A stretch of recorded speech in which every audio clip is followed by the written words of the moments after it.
गुढीपाडव्याच्या सगळ्यांना हार्दिक शुभेच्छा. तसंच नवीन वर्षसुद्धा चालू झालेलं आहे आणि नवीन वर्षाच्या पण तुम्हाला खूप साऱ्या शुभेच्छा. तर इथे बघा सकाळ मस्तपैकी गुढी तयार करायच्या तर चालू झालेलं आहे आणि आज आता तर कोकणामध्ये तर सगळ्यांच्या घरासमोर अशा गुढ्या बघायला मिळतात आणि मस्त अशा उंच अशा. सो बघायला पण मजा येते.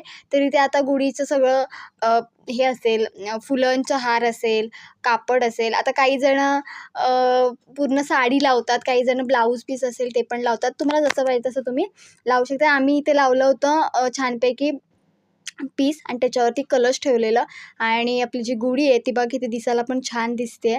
एकदम गोंड्याचा हार मस्तपैकी. आणि आता इथे ठेवायचं काम चालू आहे आणि नीट बांधावी पण लागते. तर इथे आम्ही आता बांधतोय कारण की वारा वगैरे खूप असतो त्याच्यामुळे फिरते गुढी आणि म्हणजे खाली पडण्याची शक्यता असते, म्हणजे पाठवरनं बाहेर येते.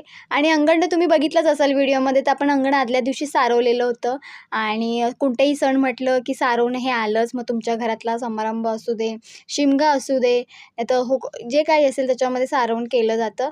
तर आता इथे मस्तपैकी रांगोळी काढली जाते आणि त्याच्यानंतर मग पूजा होईल, नैवेद्य दाखवलं जाईल. त्याच्यानंतर संध्याकाळी मग गुढी आपण उतरवतो परत नैवेद्य दाखवून.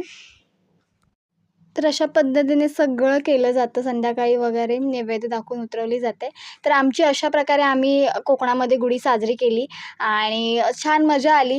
आणि जे सकाळ जाऊन सगळं बांबू वगैरे आणणं, गुढीला सजवणं, यात पण खूप सारी मजा असते. तर आता इथे बांधण्याचं काम चालू होईल. तर ही बघा केवढी लांबलचक गुढी आहे. आता इथे तर बांधली जाते कारण की वारा खूप असतो. वाऱ्याने खाली पडू वगैरे शकते. तर ही बघा आपली तिकडे गुढी उभी झाली. आपली आधीच गुढी तयार झाली होती. सकाळी कामं वगैरे खूप असतात आपली. तर ही बघा, ही आहे आपली गुढी.